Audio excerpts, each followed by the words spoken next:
All right. Hi, everyone, and welcome to BullCaster, a talk show for crypto bulls. Here we are discussing the most exciting industry topics with the best industry experts, influencers, and remarkable personalities.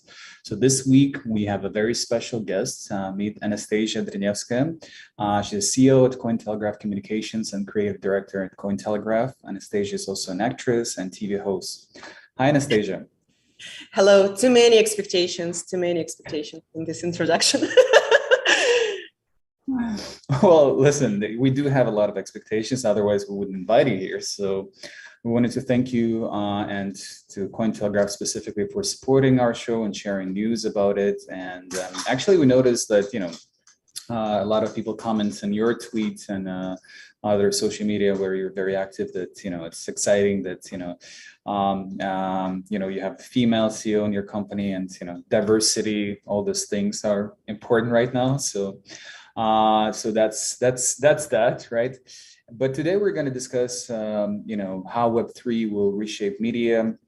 I'm sure, you know that we spoke with your colleague Rachel Olson yesterday about this, but we want to pick your brain, obviously. Before we start, I'd like to remind our community that you can write your questions right here in the live chat. Whether you're on YouTube, LinkedIn, Facebook, or Twitter. So our moderators will collect them, and at the end of the discussion, we're going to voice them out, and Anastasia will be able to answer them. Before we start, just in few words, maybe tell us a little bit about your background, Anastasia. How did you end up in this rabbit hole of crypto? I have been working in the media for as long as I can remember. I started as editor-in-chief in one Russian fashion magazine. Then my advertising agency purchased the second edition business magazine, and I served there as executive editor. Then I decided to go to television, radio, theater. Then I was a bit disappointed about this theater component in my life. And I decided to think, how can I mix all my skills, what I have, and my first economic education. So I decided to go to crypto. And here am I, in a nutshell. That's it. That was brief, thank you. I'm sure there's much more to the story. But yeah. to tell briefly, so. We appreciate, as they say, brevity is a mother of wit. So that's useful. But so we'll go straight to the point about the topic of our discussion, right? And we'll try to leave more room for the questions, from the audience. But the question we wanted to ask you about is, like, right now in Web 2, it's not focused on creators, where we have a lot of platforms that like Facebook or Twitter that you can share content, you can see tons of ads, and they have a lot of content restrictions right now and censorship, and it's getting very ugly with this cancel culture. So we have basically now several monopolies who have more power than governments, right? And they can decide whether they censor particular musicians, politicians, etc. Right? Now, what can content creators expect in Web3, in your opinion? Well, the question sounds like about Formula One racing, that this is no longer a battle of pilots, but a battle of technologists. I guess that Web 3.0 content platforms will be user-friendly for 100% interactive, and enhanced user experience will not only create better content outcomes, but also attract more content consumers, benefiting the creators and these platforms to a greater extent. And this creative economy can benefit from Web 3.0 in a lot of ways, like monetization and ownership data, asset tokenization. You can work with your audience more, like building a strong audience, exactly, and like customize your data, and a lot of opportunities I can see there. So. Yeah, no, so indeed, so we're seeing that the hope, like the promise, like Elon Musk is promising us to make Twitter a better place, less censored and more open-minded. But in my opinion, I don't even believe it's possible in to transform and evolve Web 2 problems. I think we're going to see probably some new emerging, like social media, or some maybe different versions of social media that we haven't even came across. But another topic that I want to raise, like it's becoming really a tool for algorithmic discrimination. I will explain what it means. Like, for example, we've recently saw cases where specific communities, more African American, creators, they have sued YouTube for automatically removing their content under alleged racial prejudice, right? Which is, it's not easy to prove, but yet they had some case studies that show that it was possible, right? So now, in your opinion, will Web3 platforms allow creators and fans to bypass the possibility of algorithmic discrimination and ensure that minorities have equal opportunities? Well, first of all, this is really unfair that algorithmic works that way. I saw that cases that Black creators have sued YouTube for automatically removing their content. And this is completely unfair because they wanted to build business as well, to create their own brands and like other people. So, and I think that Web3 enables us to correct some of the most social platforms. And I know that decision based on algorithmic machine learning model can be unfair, of course, because they trying to reproduce biases in historical data used to train them long time ago. So maybe direct engagement with the audience in Web 3.0 will help us to will help us to pass all these problems and bring more safety to all the communities inside the Web3 platforms. And this is more about social media building, in my own opinion. So yes. Mm-hmm. So you post a lot, whether it's thought leadership, different content related to celebrities, etc.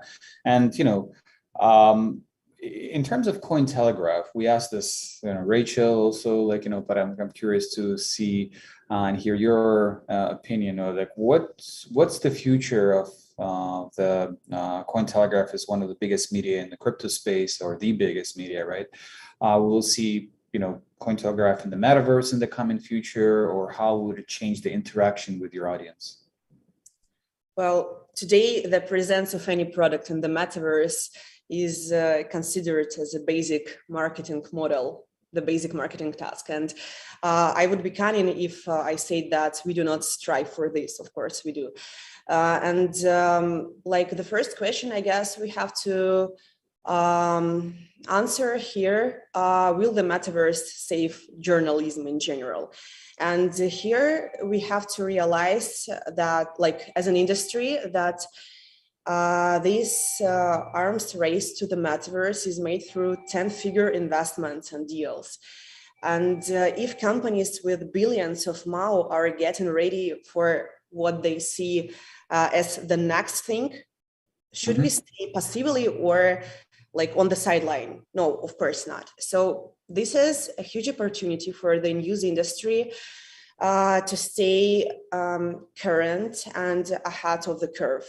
And we can involve our audience and educate them inside the metaverse, because metaverse has this one strong thing about the entertainment. So we do not have to, we have to remember about this all the time, because everything in the metaverse will be not just about avatars, but about entertainment as well.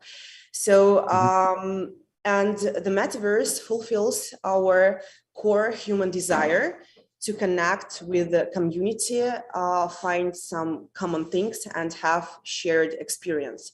And as a result, the impact of media and entertainment is substantially heightened in the metaverse. What else can I say about Cointelegraph presence in the metaverse. We are trying to make some collaborations, for example, with guys from Blocktopia. We made our Cointelegraph corner there, and we are trying to fill it with like interesting things for our audience, and looking forward to share more insights in the near future, because yes, like as I said previously, this is the future of the metaverse. Beautiful. And as we are, by the way, as we are investors in Blocktopia, that's exciting to hear that, right? So I think, yeah, so we're going to see a lot of more examples, but jump into the, you know, the next kind of angle that how we can look at it, right? You know, so you mentioned that you have, like, I think in terms of MAU, like monthly active users, you know, again, Cointelegraph is the biggest right now with 7.5 million, like monthly active users. So I insist, 18 million. Already 18, yes, okay, 18. You definitely know better. That was the question, so thank you when for... you're fighting with CoinDesk all the time, this is important, 18. Okay, just in case CoinDesk people are watching that, official statement from Cointelegraph. Now, in terms of NFTs, right? You know, so that can be, people look at it as a digital wrapper or as a tool to basically non-fungible token, whatever that means for every person, but it can serve as an alternative tool also for content monetization, and we saw a lot of examples for that. So content creators right now, they can release their own NFTs, and we saw a lot of performers who did that, was early movers, right? And then the fans can bid on it and then save it as a collectible, right, of something very like super valuable and unique, right? So what other content monetization opportunities or maybe examples you see, because I'm sure you're advertising a lot of amazing projects, so you probably know some more examples. Well, some revenue opportunities created by Web3 besides NFTs include like software as a service, because like the business model based on a revenue created through software subscription is not a surprise. So the same thing is in Web3. So you can you can take your service can take a money for a subscription in your like Web3 space, and this is the same like from Web2 and Web3. This is the same. Then web advertising, and I guess you know the story about Brave web browser. They started to create their own like tokens, like basic attention tokens. So when you're using this browser, and like of course as regular browser, it could be like the advertisements can be customized to like because of your behavior. And what's different about Brave, it's like the revenue generated by that advertising is shared equally with Brave, the advertiser, and you. So the user can feel the benefit that like he or she like using this token inside the browser and can be involved inside the creation of this like economic model.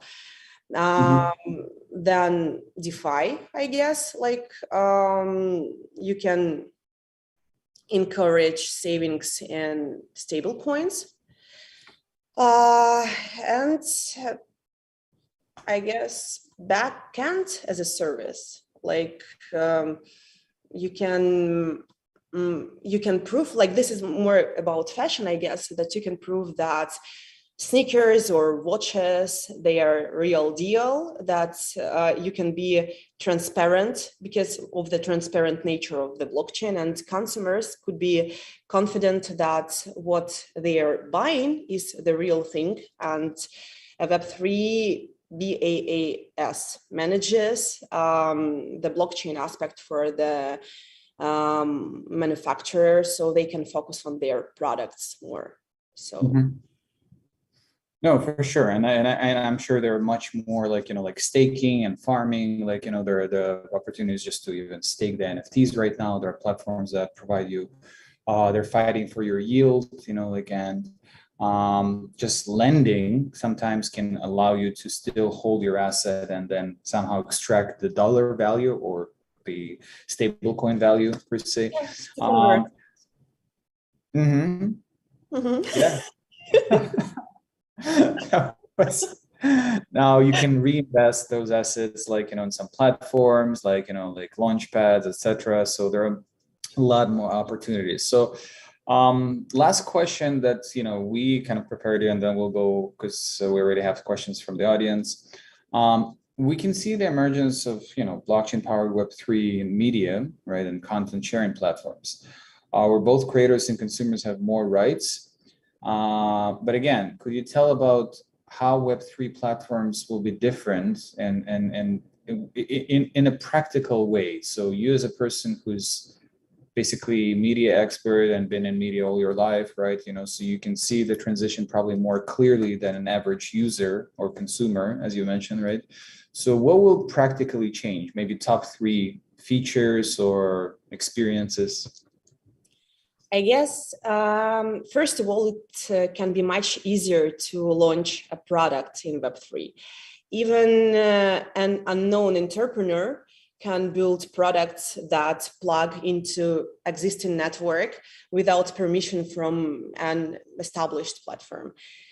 Indeed, taken to the limit, in Web3, users sometimes have no need to trust the company or people behind the project. Rather, they just have to trust the code itself.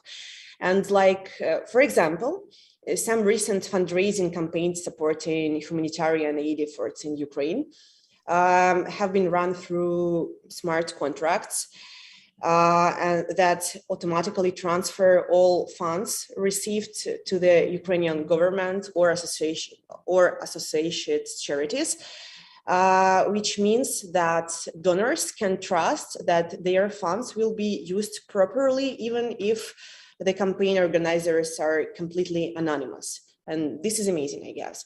And Web3 platforms also have the potential to unlock a novel and especially powerful form of network effect through community engagement and social cohesion, because ownership of digital assets forces user a sense of psychological ownership that can make consumers feel so I invest in a product that could be developing, and it becomes almost an extension of themselves. The platform's users literally become fans who form a bond through the shared platform experience, similar to how fans of a sports team or a musical band see themselves as a community.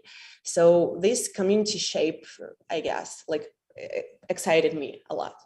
Mm-hmm. And just to add to this, that's you touched upon a really interesting topic about the charity and specific consideration about war in Ukraine. And I know some examples where actually people from Russian Federation actually supported Ukraine because they have relatives and they're against it, and they use crypto as a tool to support it, because otherwise if they would publicly do it with fiat rubles or dollars, they would probably get to jail. Very, very simple solution, yeah. Right? And the authoritarian government would throw them into jail, and you cannot do that. Crypto allows you to maintain the anonymity and actually control your funds. It's to be the master of what you want to do, and if you want to use it for the greater good, here you go. This is an opportunity, right? So I think that's it seems very kind of trivial to us people inside the industry, but it's not trivial at all to people who never did this before in their life. And this is the only tool. If you look at the numbers right now in the Eastern Europe, generally, the crypto adoption is actually one of the highest numbers. So yeah, that's a great. I think that's just a great example. But again, we want to hear more from our from our community, from the people who listen to you, right? And they want to ask you all the questions. So I will just read them and let you answer directly. So I will not go in order. So Ulgur, hope I pronounce it correctly, from YouTube. He's saying that I personally like Cointelegraph very much, but it would be really cool to see it as a metaverse magazine too. So do you have such plans? I guess similar question maybe. Yeah, When you we have such plans. So like Cointelegraph ecosystem is huge. And of course, we are trying to develop in all sides, like in all directions. So of course, in recent future, you will see our like strong presence in the metaverse. I hope with more million users than we have now. Just for the record, 18. yeah. Yeah, Denise also asked very similar when we will see Cointelegraph Metaverse, so that we're just combining both questions. Okay, so Hans from YouTube is asking, so as you know, Web3 is all about community empowerment. How does Cointelegraph interact and empower its community? Well, I guess for the media, community is the most like important side and more powerful side, because how you treat your community means how they respect you, how they trust the information you shared with them, and how you can make a strong society around your media and the industry in general. So we are trying to be in touch with our audience all the time, especially in our social media, in Twitter, YouTube channel, etc. So we are trying to share our thoughts and to involve all our audience, clients, customers, friends, like inside this blockchain game we are making every day, because we, like all of us, we have the same facts, the same events, and like different conclusions, and we like to share opinions and collect these opinions from our community and support them, because some of them, they are becoming our contributors, our writers. They share their opinions. They are coming, like we are trying to educate them. They are coming deep inside the industry, and this is how organization works, and this is how we develop our blockchain world around. I don't know. Am I answered the question? I hope I am. You're answering the way you answer. It's fine. I mean, if anything, people will ask more questions. Let's move on. So Ryu from YouTube is asking, so we live in the world of copycats, and unfortunately, I think copycats, unfortunately, right? So the question is, can Web3 reduce plagiarism in some way? Yes, I guess yes, and there are a couple of companies inside the market who are already trying to solve this problem. For example, like Shark, if you heard about them, they are trying to fight for author rules, and we are trying like to collaborate with them right now to check, like, because like evergreen content, especially for evergreen content, like 101, they always can be stolen for other resources, and we are trying to protect this data because we spent a lot of time to collect everything, and we like this is important for us as well and for the community. So there are a lot of organizations similar to Shark who are trying to make it happen, and I hope we will see this in near future. Yes. Yeah. Yeah, I'm sure it's going to be solved. It just depends on what ways. My 2 cents would be to add to this is just one level is content, another level is like, I think there are ways of plagiarized assets. For example, like right now you can basically, where we had it, like, you know, people parsed our NFTs from one NFT marketplace and then listed them without our knowledge on the other one. And then we had to report on them, right, and remove this. I mean, it worked smoothly. So by the way, so that works. But you see, the challenging part is how to even track it, right? You know, there's so many platforms right now, and there is so there will be. I assume there will be more and more tools that will also use AI generated, like, you know, models and bots that will parse the crawlers, and that they will parse the internet to make sure that, you know, that's not happening. It will be a separate. NFT model and NFT technology solve this problem. Yep. Like started to solve this problem because now you can prove that you are an owner or a customer or a buyer of digital assets. So that's why we were thinking to make like each of our article as NFT. So like we can follow this chain and the percent. But you know, it's interesting because I would actually challenge you a little bit on that because it solves only partially. It can you can solve it with the issue of provenance, right? So you can actually understand, let's say, Cointelegraph is a source.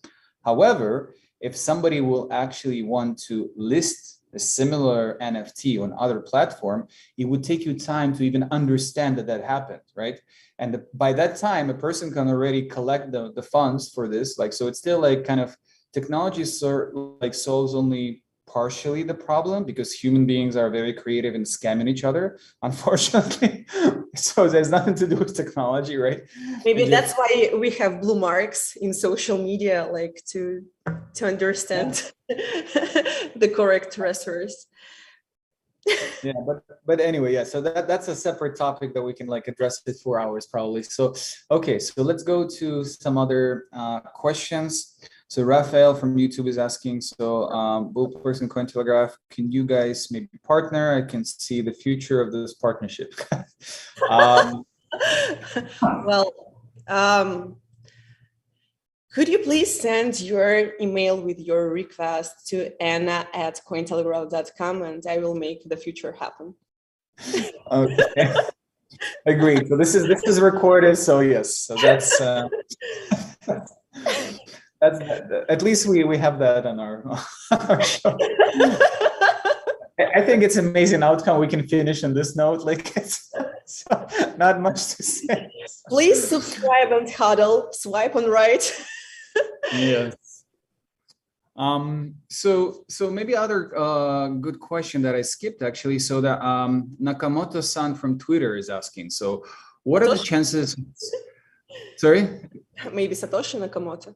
Finally. Maybe, we don't know. I mean, again, I would be honored if in our show like so what are the chances of seeing top global news services such as CNN, Bloomberg adopting blockchain? How profitable that would be for them, in your opinion? I guess they already on this path because they already including blockchain use in each news podcast, like daily news. There are a lot of spaces for the blockchain discussions, so they already inside. Like this is not a surprise anymore. Yep.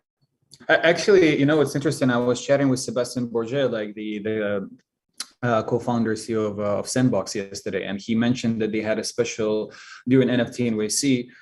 They had a special partnership with Time magazine where they're experimenting on the metaverse and NFT integration in their ecosystem, but then it will go further. So yeah, I can just add to that, so that as we already said before, that each company trying to go to Web3 and metaverse space. So like each one will touch the technology for sure, like in the near future, maybe today. So yep. There's a question from Omar. So this, I don't know how we answer that, but I'll just throw it at you. So quick question: what is your favorite Web3 video sharing or blogging platform? Can you name a few examples for us to check? Again, I assume besides Cointelegraph. So. Web3 blogging platform. Well, yeah. Or video sharing, maybe like micro, maybe he means like micro content, that's emerging more and more right now. I guess I can mention just our competitors, CoinDesk. We do respect them and following them and happy for their success. Mm-hmm. So yes, like other micro platforms, does they really exist? they're probably not that big, yes, yet, but yes, I mean, we have, I don't know if you can consider Steam in a way, like, that's something. Then I know a few that are not that popular, so I'm not gonna even voice out them, but personally, for example, I also read a little bit. I guess this is about huge platforms or personal opinion in general. So like I can easily mention a person who I like following, and I respect the opinion and I respect the vision of the industry, etc., etc. Or like blockchain platforms as Cointelegraph and CoinDesk, and other like micro, like especially on this type of the market. We want to see the future. We want to scale. So, yep. So yeah, I mean, I'm sure there are much more to that. Like I personally read a little bit, like, you know, the Crypt, a little bit of HackerNoon, a little bit of the Block, and many other analytical platforms. I think now the names become kind of less important. The quality of the content is more important. Making sure that the fact checking is there, that the depth, you know, of the thought is there, and then the rest is kind of probably not. Sometimes newsletters are great, doing a greater job than, you know, reporters. Most of news resources, they are not going deep. They brings you just facts, like briefly. But well, like if you will go deeply to NFTs or metaverse, like you can stay for eternity just in this topic. Like play to earn games, like completely new field. You can be there like for years and read about this like for a lot of time. So maybe the future of the media, like media which will be concentrated on one specific topic and go deeply inside, or like special magazines or newsletter, as you mentioned. Yes. Yep. All right, listen, we want to keep it short and sweet. Like any closing remarks, closing words to our audience? Closing words. Stay dreamers, read Cointelegraph. Let's keep in touch. You know my email. So text me, huddle, believe in Bitcoin, and let's survive this bearish market. Yeah, and we really appreciate all your questions and people who participated and asked questions. We're going to share all the information of Anastasia. I'm sure you can ask her later comment. We're going to post this episodes on all podcasts, all the platforms, and then maybe you can comment, and if you have some other advices, suggestions, questions, criticisms, we accept everything. So you know, so we really appreciate your time, Anastasia, and your expertise. I want to see you more and more in our shows, and this is basically our first trial of this like video format, so it's exciting to have you here. And we appreciate the time of our audience, right? And we're going to meet you exactly in a week, you know, at 3 p.m. UTC or 11 a.m. EST. Thank you so much for being with us. Thank you for the invitation.